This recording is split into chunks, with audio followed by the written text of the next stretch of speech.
jeudi 10 octobre 2019, le secrétaire exécutif en chef du PDCI RDA, le professeur Maurice Kakou Gikawe, a tenu une conférence de presse au siège du PDCI RDA à Cocody.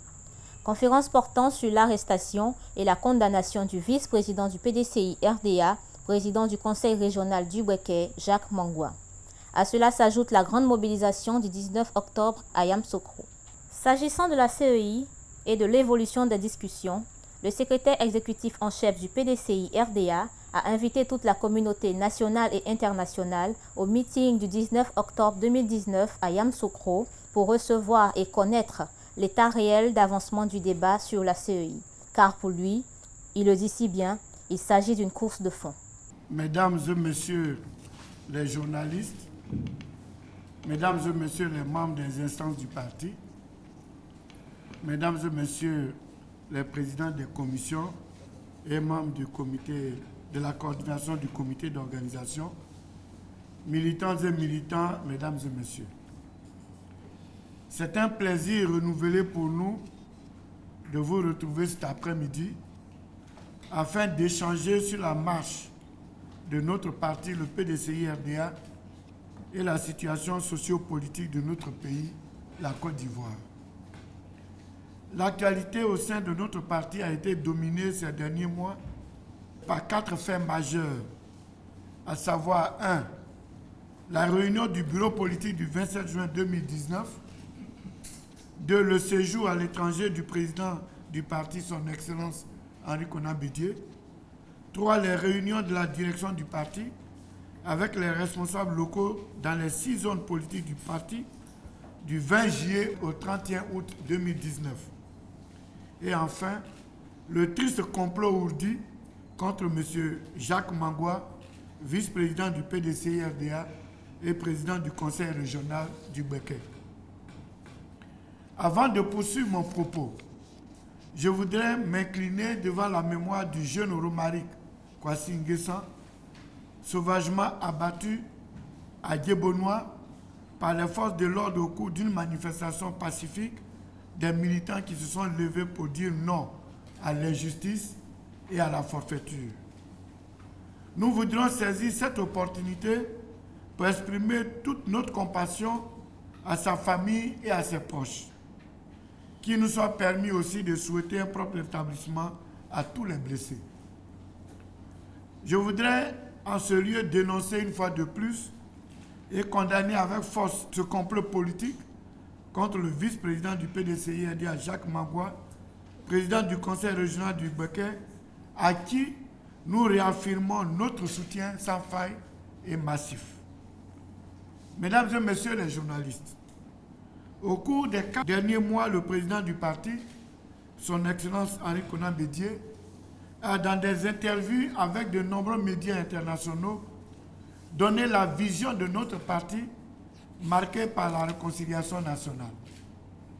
À cet effet, le président Henri Konan Bédié a eu à rencontrer lui-même le président Laurent Gbagbo le 29 juillet 2019 à Bruxelles, a dépêché une délégation auprès du ministre Charles Blé Goudé à La Haye, a échangé avec le président Guillaume Soro à Paris et enfin, le président a eu à signer la charte de la plateforme non idéologique des partis politiques, des organisations et des personnalités qui adhèrent à sa vision d'une Côte d'Ivoire rassemblée et réconciliée.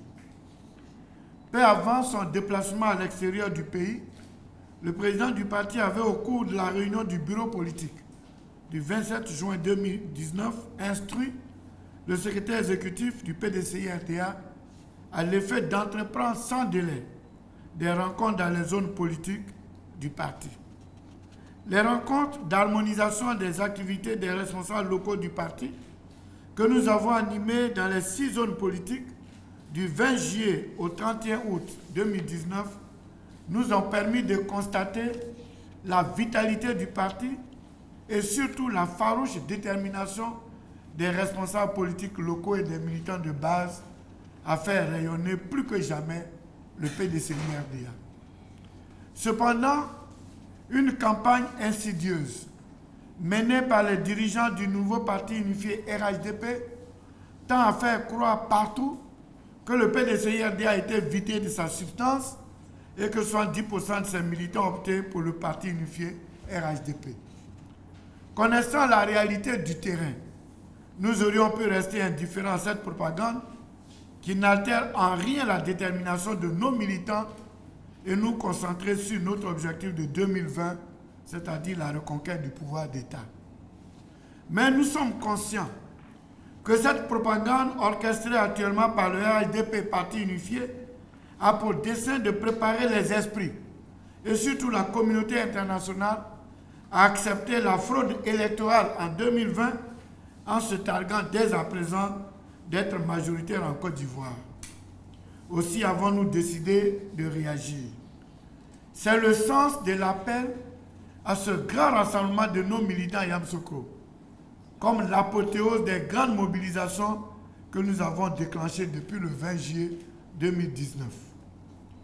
Vous êtes également sans ignorer l'importance particulière que revêt pour tout militant du PDCI-RDA la date du 18 octobre qui est à la fois la date d'anniversaire de naissance du père fondateur et celle de la mise sur les fonds baptismaux du Rassemblement démocratique africain RDA, dont le PDCI-RDA, notre parti d'avant-garde, est une section. C'est pourquoi nous avons décidé de coupler l'organisation de notre meeting de vérité avec un hommage à Félix Houphouët-Boigny au travers de journées politiques dont le but est de rendre un hommage au président Houphouët-Boigny. Ces journées politiques ont pour thème central hommage et gloire à Félix Houphouët-Boigny, le PDCI-RDA 25 ans après, avec Henri Konan Bédié. Les sous-thèmes de ces journées sont ainsi libellés: gratitude, exemplarité et leçon pour demain. Et deuxième sous-thème, Henri Konan Bédié, 60 ans au service de la Côte d'Ivoire du PDCI-RDA, héritier authentique de Félix Houphouët-Boigny et non une parenthèse. Ces journées se dérouleront du vendredi 18 au samedi 19 octobre 2019 à Yamoussoukro. Le vendredi 18 octobre, jour anniversaire de la naissance du président Houphouët-Boigny, il y aura une messe à la cathédrale Saint-Augustin, des prières à la mosquée centrale, un dépôt d'une gerbe de fleurs sur la tombe du père fondateur et un pèlerinage des militants au caveau. Le samedi 19 octobre 2019, sur les terres du président Félix Houphouët-Boigny, fondateur du PDCI-RDA, nous présenterons au monde entier le PDCI-RDA rajeuni, redynamisé, remobilisé, revigoré et prêt pour la conquête du pouvoir d'État. Le meeting que nous proposons sera donc un meeting de vérité qui nous permettra de rabattre le caquet à tous les propagandistes et affabulateurs pour nous concentrer sereinement sur la préparation de la convention en vue de la désignation de notre candidat pour l'élection présidentielle de 2020. Nous organisons le meeting du 19 octobre pour rabattre le caquet aux propagandistes et nous concentrer sur la préparation de notre convention de désignation du candidat du PDCI-RDA pour 2020. Voici ce que j'ai dit clairement. Donc pour l'instant, aucun candidat n'a été choisi au PDCI-RDA. Pourquoi nous parlons, le nom de Henri Konan Bédié revient souvent. Si vous vous souvenez, l'an dernier, à la même période, nous étions en train de lutter contre des forces du mal dont l'objectif était de faire dissoudre le PDCI-RDA. Et il y a 3 éléments qui nous ont permis de résister. Le premier élément, c'est l'expérience et la vision du président du parti, Henri Konan Bédié. Le président Henri Konan Bédié qui, en 4 mois, a fait un bureau politique le 27, un bureau politique le 27 juin, le 17 juin, 24 septembre, 8 octobre. Il a parrainé le choix des candidats aux élections municipales régionales. Il a conduit les élections municipales et régionales et à la fin, il a clôturé tout ça par un congrès extraordinaire du PDCI-RDA. C'est-à-dire qu'on organisait le congrès même 3 jours avant de lancer les élections, avant la tenue du scrutin. Donc, ce monsieur-là, on doit le magnifier. C'est le président du parti.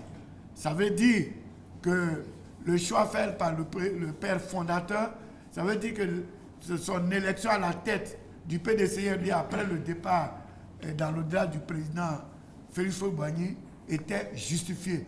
Donc c'est pour tout ce travail qu'il a battu en 2018 que nous organisons un grand meeting au cours duquel nous allons rendre hommage à Houphouët-Boigny et faire le lien avec son successeur qui est Henri Konan Bédié, qui est un héritier authentique. Parce que depuis un certain temps en Côte d'Ivoire, il y en a qui se promènent pour chercher les héritiers de Félix Houphouët-Boigny. Oh, il est là. C'est l'héritier authentique.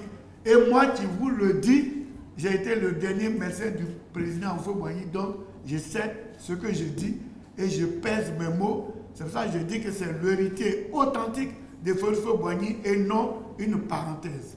Donc pour l'instant, nous ne parlons pas de candidature. Il n'y a même pas de rumeurs. Il n'y a même pas de rumeurs de candidature de Henri Konan Bédié. Il y a les rumeurs d'organisation d'un meeting. Maintenant que je viens de vous le dire publiquement, ça veut dire que le meeting sera organisé. Un meeting que nous allons réussir. Un meeting, comme je vous dis, pour présenter au monde entier le PDCI rajeunir, redynamiser, remobiliser, revigorer, conquérant, pour aller prendre 2020. Voilà.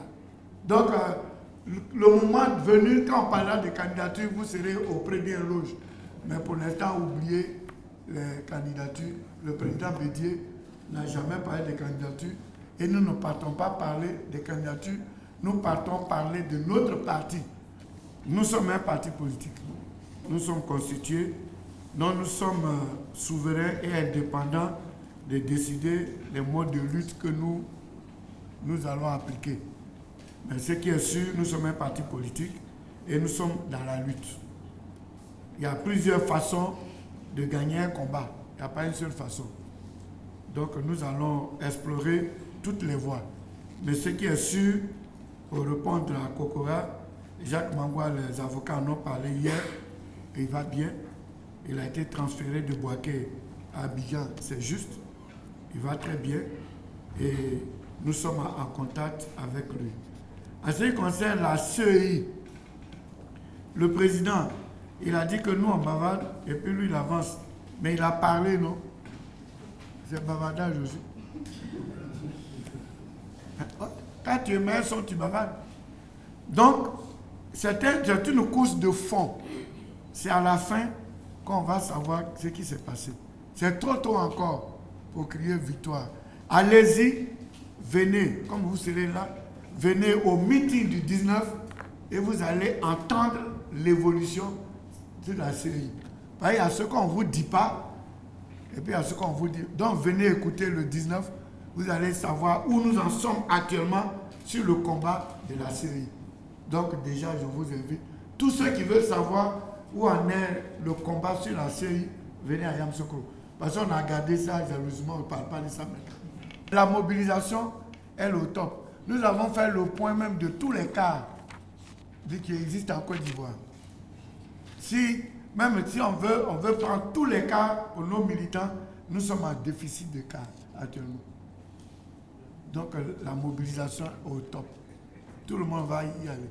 Il y en a qui viendront à moto, à bicyclette, à pied. Voilà. Et tout ça.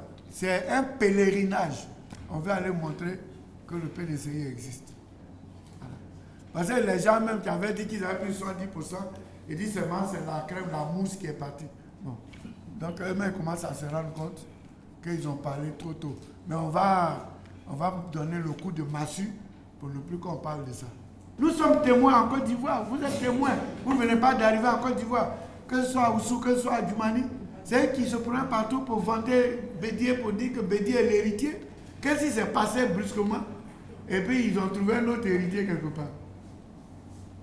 Il y a un problème. Donc ce n'est même pas crédible ce qu'ils disent. Quand ils parlent aux Ivoiriens, les Ivoiriens ne parlent pas, mais ce n'est pas parce qu'ils ne parlent pas qu'ils consentent. Ils se disent, mais qu'est-ce qui se passe? Donc la question que vous posez, elle est bonne. Mais il n'y a pas de dispute d'héritage. Hein. Vous, en vous êtes là, on ne peut pas venir dire que vous êtes autre chose. On n'a qu'à monter, descendre, et je reprends pour dire que j'ai été dernier médecin de Oufo-Boigny, et je confirme que Bédié est l'héritier de Oufo-Boigny, héritier politique authentique. Et les gens qui sont RDR aujourd'hui, là, vous avez entendu les anciens discours, ou bien vous n'étiez pas encore là. Quand il faisait des discours, et puis il disait que Ali Kona Bédié est le légataire du testament politique de Oufo-Boigny. On ne disait pas ça avant, quand on était RDP. Amadou Soumaro ne disait pas ça. Qu'est-ce qui a changé? Alors tu t'appelles Kofi aujourd'hui, comme tu ne veux plus venir chez moi, je t'appelle Kona. C'est ça? Donc ils ont dit que le légataire du testament de Oufo-Boigny, c'est Henri Kona Bédié. On a fait les discours, les écrits existent, et retournés dans les archives.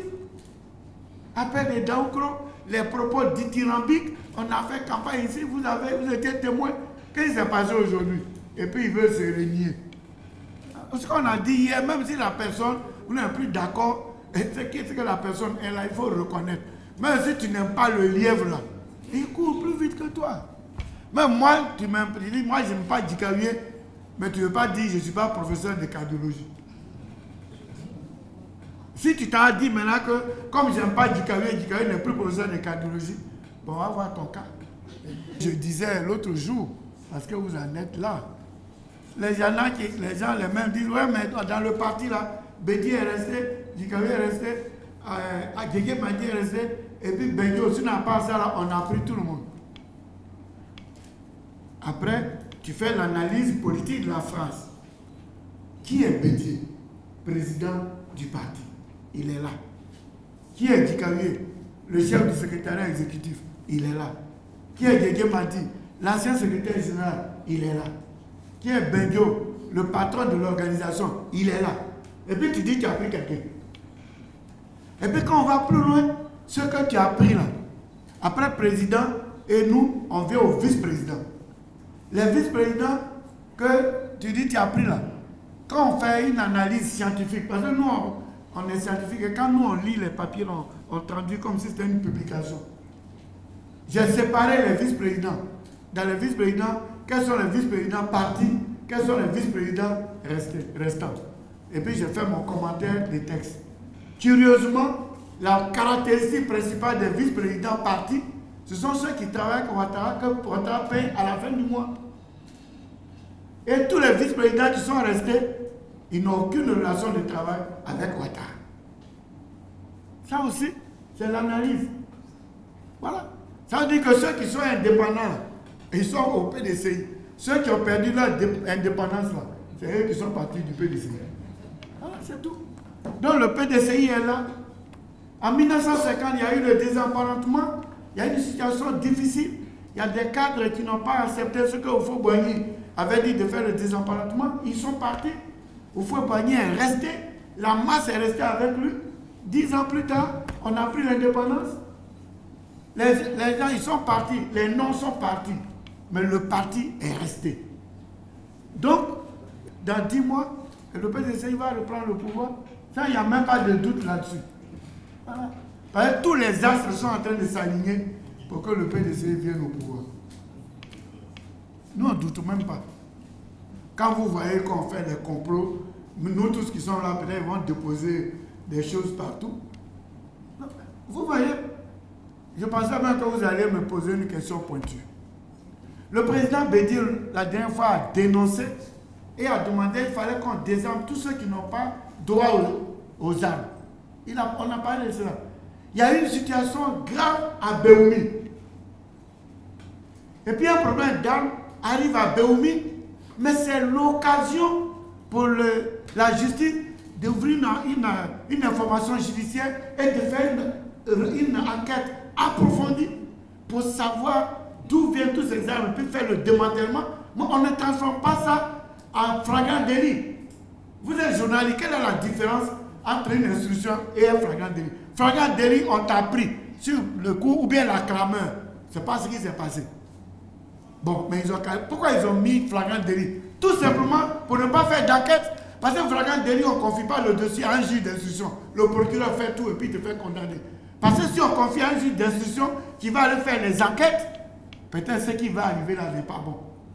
Donc s'ils veulent vraiment dire que Mangou a fait une erreur, on doit demander d'ouvrir une enquête. C'était l'occasion, vous avez trouvé ces choses-là chez quelqu'un, mais ouvrez enquête. Peut-être que toutes les maisons de Bomi, là, il y a armes là-bas, vous ne savez pas. Mais vous prenez ça, et puis vous partez et puis flagrant délit, pour ne même pas connaître la vérité. Et les juges, les avocats vous ont dit hier, quand ils ont fait leur enquête, il y a des soupçons qui plantent sur quelqu'un qui aurait déposé ses armes. Mais la moindre des choses, c'est d'aller faire l'enquête pour demander à cette personne. On ne veut même pas aller là-bas. Si entre-temps, on n'a pas fait disparaître la personne. Donc le fait même qu'un truc d'arme, on transforme ça en flagrant délit, vraiment, c'est un complot politique. Voilà, il n'y a pas plusieurs noms. Nous tous là, peut-être ils vont fabriquer des choses, tout ça, mais ça ne prospère pas. Je vous dis, historiquement, il y a eu des martyrs de Dimokro Séguéla Boisflé. Il y a un cadre qui est resté dans cette affaire.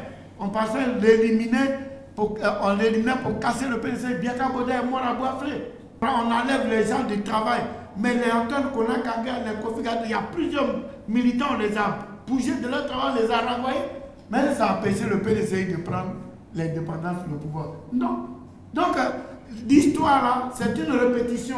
Donc, ce qui était au temps colonial là, c'est ce qu'on est en train de dire. Il y a un monsieur qu'on a condamné à Daloa Druid, à faire Druid. Il va dans un bar, il veut boire, les gens amènent les bouteilles, il secoue la table, le commissaire arrive, trouble à l'ordre public et puis on arrête. On a déjà vu ça. Donc nous tous, nous sommes des cibles potentielles d'arrestation. Mais ça ne va pas nous faire reculer. Parce que c'est un esprit, le PDCRDA. C'est un esprit. Ce n'est pas des individus. Il y a des gens qui quittent la prison et qui vont à la présidence. L'exemple, c'est Mandela. Donc, ce n'est pas la peine de faire peur. Je le dis souvent à mes militants. Vous êtes un joueur de football. Vous avez la chance et on vous donne un penalty. On dit tirer le penalty. Et puis vous laissez le ballon pour aller faire palabre avec les spectateurs qui sont dans la tribune. Aujourd'hui, le gouvernement, ils ont le penalty, ils ont l'argent, nos impôts, ils ont ça, ils ont tout, ils ont le pouvoir, ils ont tout. On dit qu'ils n'ont qu'à transformer la Côte d'Ivoire, ils n'ont qu'à la développer, ça le penalty. S'ils travaillent bien là, les gens vont les voter 40 ans, 60 ans, 90 ans, 100 ans. Mais ils quittent le travail qu'on leur a donné pour aller chercher les Mangouas, les Dikawi là partout pour les emmerder. Ils sont dans la tribune là-bas, ils ne sont même pas sur le terrain. On leur dit qu'ils n'ont qu'à développer la Côte d'Ivoire. Hein? Il ne faut plus qu'ils nous fassent du goudron effervescent. C'est ce qu'on leur dit de faire. On est 170e indice de développement humain. 170e. Burkina Faso est devant nous. Hein? Quand nous on quittait le pouvoir, on était à 63 ans d'espérance de vie. On a 53. On a perdu 10 ans. Le Ghana a 65. Quand j'étais ministre de la Santé, on était devant le Ghana. Là, c'est les chiffres qui existent. Mais le moment va venir. On va parler. Là, chacun a géré maintenant. Là, on va parler. Maintenant, créer les complots, et ça, c'est des mesquineries. On dit qu'il faut développer la Côte d'Ivoire. Et pourquoi que toi, tu es devant, et puis celui qui est derrière, qui n'est rien, qui est jaloux de lui?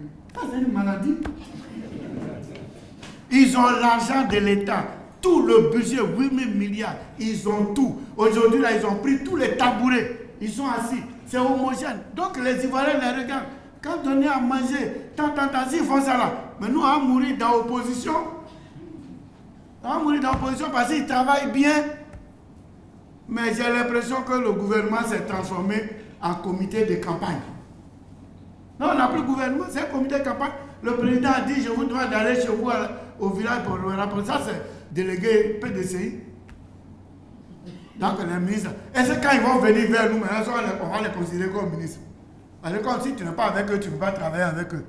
Voilà. C'est la plus grande forme d'exclusion.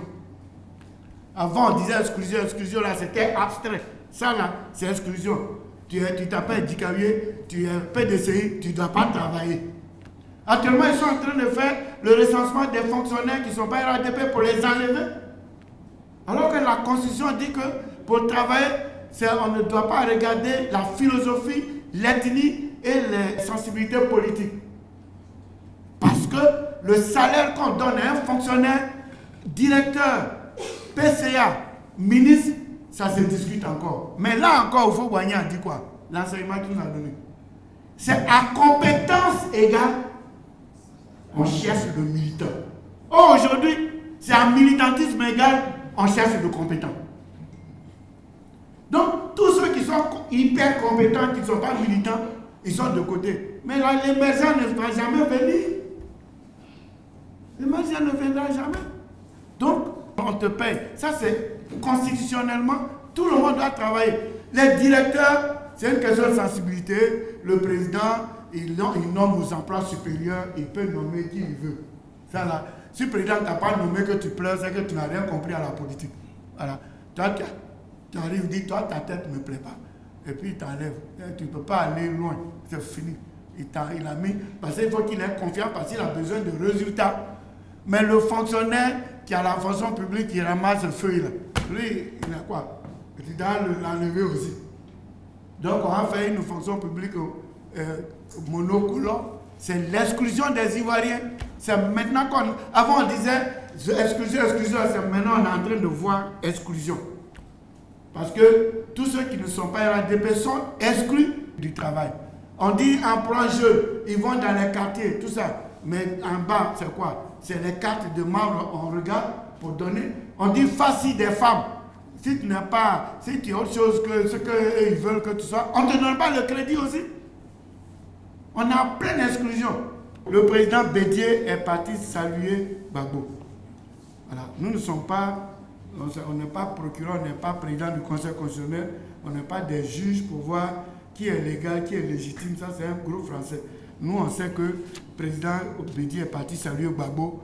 Et Gbagbo et nous, on est en train de travailler ensemble. Nous affirmons que le PDCI est un parti de paix, de dialogue, de tolérance. Et que le PDCI a une expérience politique. Et le PDCI a décidé d'aller à la réconciliation. S'il n'y a pas de paix, il n'y a pas de développement. Et quand on est dans un village, la personne qui doit chercher pour qu'il y ait la paix, c'est le chef. Donc il appartient au parti au pouvoir d'apaiser la situation pour faire le développement. Et puis quand ça va arriver, on va aller bavarder. Et puis si pour nous est doux dans les oreilles des populations, ils vont nous changer. Et puis nous aussi on va être là. Et puis après, un autre va venir encore. Mais ce n'est pas la peine de faire des histoires inutiles. Tout ce qu'on fait par la force, là, ça ne prospère pas. C'est éphémère. Là, c'est une loi de l'histoire, une loi de la nature. C'est éphémère. Et puis, quand dans un pays, la fierté des forces de défense et de sécurité, c'est de protéger le pays. Si on dit, la Guinée veut prendre un village ivoirien, qu'on dit qu'on les a repoussés là, on applaudit. Mais ils veulent venir tuer les enfants qui viennent des champs. Ils ne sont pas fiers. Donc on ne peut pas payer les impôts, payer les armes, et puis on va les retourner contre nous. Donc cette histoire de tirer sur les manifestants à balles réelles, il faut aussi que ça cesse. Ce n'est pas une bonne chose. Voilà. Une armée, elle est là pour défendre le territoire. Voilà. Donc ils n'ont qu'à réserver leur force. Nous, on n'a pas la force. On n'est pas en train de faire palabre avec quelqu'un. Voilà. Voici une situation. Les jeunes qui sont dans un village, on passe, on les arrose, on blesse certains. Et ce n'est pas normal. Et qu'il faut la retenue.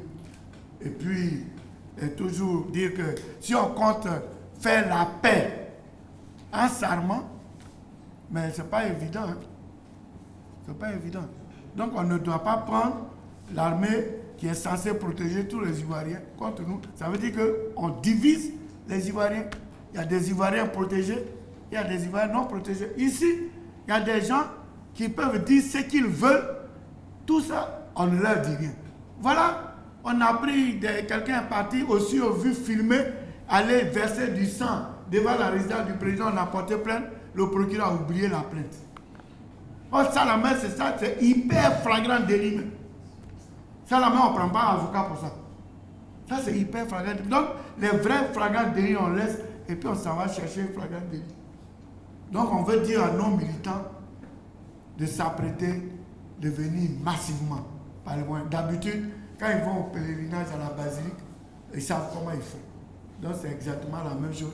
Ils n'ont qu'à venir au pèlerinage à Yamoussoukro sur les terres du père fondateur Félix Houphouët-Boigny pour montrer que le PDCI existe, pour que ceux qui bavardent nous laissent en paix et qu'on commence à prêter l'élection de 2020.